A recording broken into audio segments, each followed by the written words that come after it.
जादुई मिट्टी की रोटियां। बस एक बार वे मिट्टी चमकने वाली रोटियां मिल जाए, फिर तो मैं अरब खरबपति बन जाऊंगा। अरब खरबपति। हाय, मैं मर जाऊं चूड़ियां खनकाए के। उस्ताद, आखिर क्या है ये मिट्टी की रोटियां? मेरे दादाजी का बेशकीमती खजाना है मिट्टी की रोटियां। कुछ साल पहले मेरे दादा संग्राम सिंह इस इलाके के कुख्यात डाकू हुआ करते थे।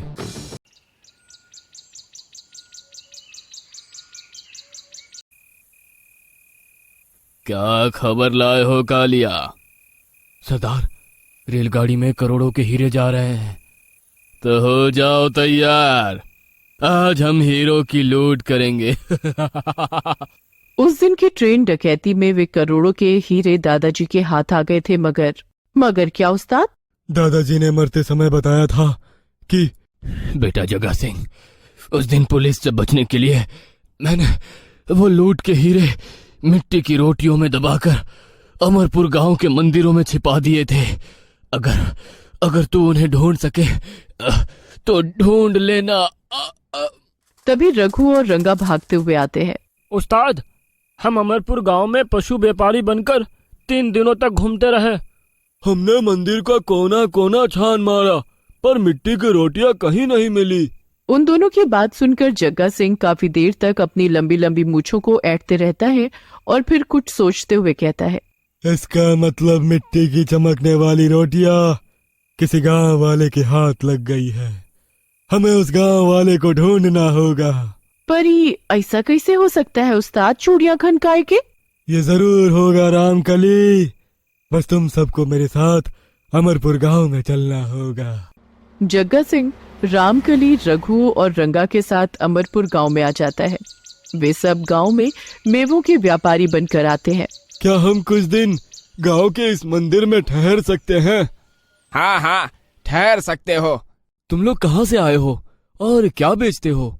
हम बहुत दूर एक काबुल का शहर से आया है।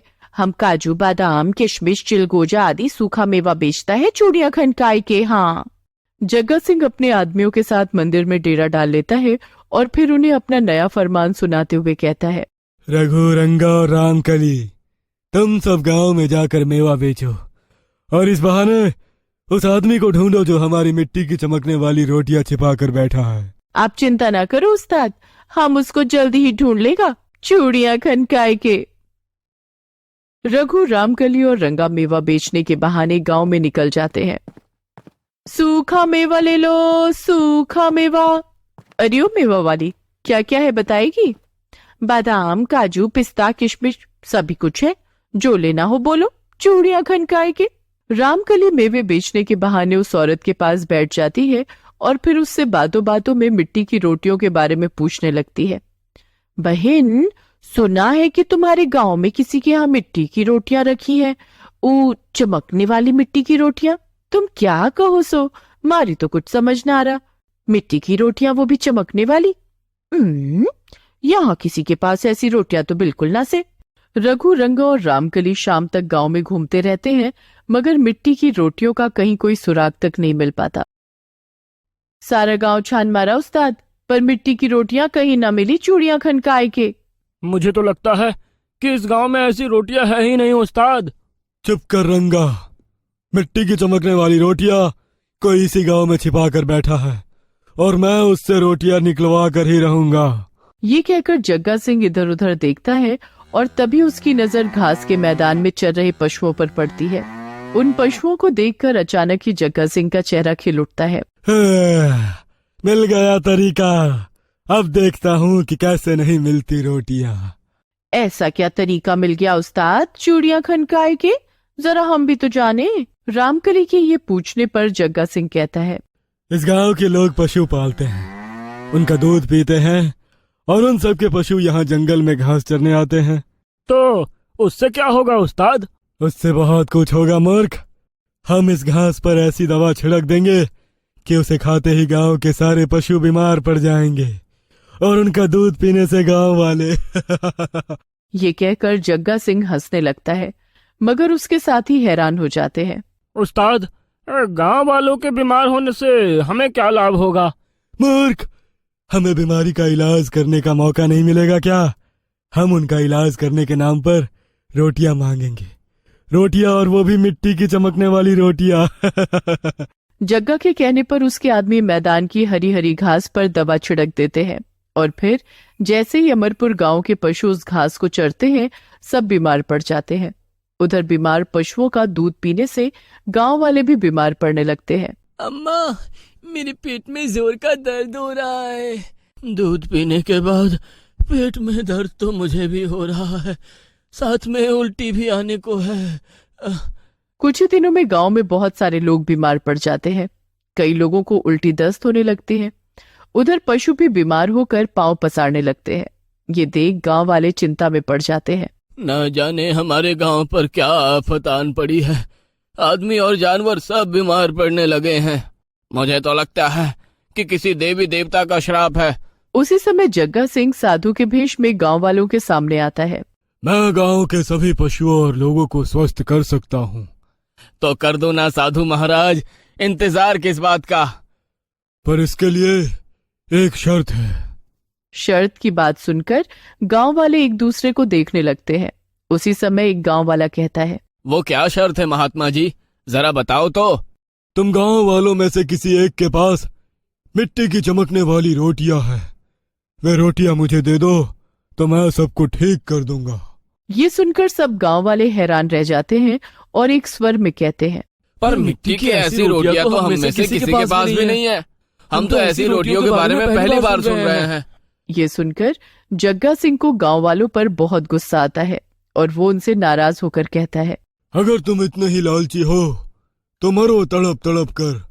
मैं कुछ नहीं कर सकता, मैं जा रहा हूँ। ये कहकर जग्गा सिंह वहां से जाने लगता है, मगर तभी एक बुढ़िया उसे आवाज देते हुए कहती, रुको महात्मा जी, मिट्टी की चमकने वाली रोटियां मेरे पास है। ये लो मिट्टी की रोटियां और इस गांव के सब जानवरों और आदमियों को ठीक कर दो। मिट्टी की चमकने वाली रोटियां देखकर जग्गा सिंह की खुशी का ठिकाना नहीं रहता। वो बुढ़िया के हाथों से रोटियां ले लेता है, मगर जैसे ही रोटियां उसके हाथों में आती हैं, वे रोटियां चमकना बंद कर देती हैं और पत्थर की हो जाती हैं। ये क्या बाबा जी, मिट्टी का चमकने वाला रोटी तो पत्थर का रोटी बन गया चूड़ियां खनकाए के। ये देखकर जग्गा सिंह भी हैरान रह जाता है और पत्थर में बदल गई रोटियों को जमीन पर फेंक देता है। इसके साथ ही बुढ़िया एकाएक नागिन में बदल जाती है और तभी नागिन से नाग कन्या बन जाती है। लालची चोर जग्गा सिंह, मिट्टी की इन रोटियों में छिपे कीमती हीरे इस गांव की अमानत है। मेरे होते ये हीरे कोई नहीं चुरा सकता। नाग कन्या की ये बात सुनकर गांव वाले कहते हैं, पर हमारे पशुओं और हमारे लोगों की बीमारी का क्या होगा नागिन? तुम चिंता मत करो, उन सबको तो मैं अपनी एक फुफकार में ठीक कर दूंगी। ये कहकर नाग कन्या एकाएक विशाल नागिन में बदल जाती है और जोर जोर से फुफकारने लगती है। कुछ देर के लिए गांव भर में तूफान सा उठ खड़ा होता है। फिर जैसे ही तूफान शांत होता है, गांव के सब पशु और आदमी बीमारी से ठीक हो जाते हैं। हम सब ठीक हो गए, हमारे जानवर भी ठीक हो गए, भला हो नागिन का। नागिन का ये करिश्मा देख जग्गा सिंह और उसके साथी भय से कांपने लगते हैं। जग्गा उस्ताद, हम तो बुरे फंस गए चूड़ियां खनकाए के, अब क्या करें? अब तो यहाँ से भागना ही भला है। जग्गा सिंह के ये कहते ही वे सब वहां से भागने की कोशिश करते हैं, मगर तभी नागिन फिर से नाग कन्या बन जाती है। लालची लोगों, क्या हीरो से जड़ी मिट्टी की रोटियां लेकर नहीं जाओगे? हमें कुछ नहीं चाहिए, हमें जाने दो, हमारी जान बख्श दो। ये कहकर वे सब भागने लगते हैं, लेकिन तभी नागिन उन सबको वही पत्थर के पुतलों में बदल देती है। दोस्तों, आ ही गए हो तो चैनल को सब्सक्राइब कर देना और वीडियो अच्छी लगे तो लाइक और शेयर भी कर देना और बेल आइकन जरूर दबा देना ताकि आपको नए वीडियोस की नोटिफिकेशंस मिलती रहे।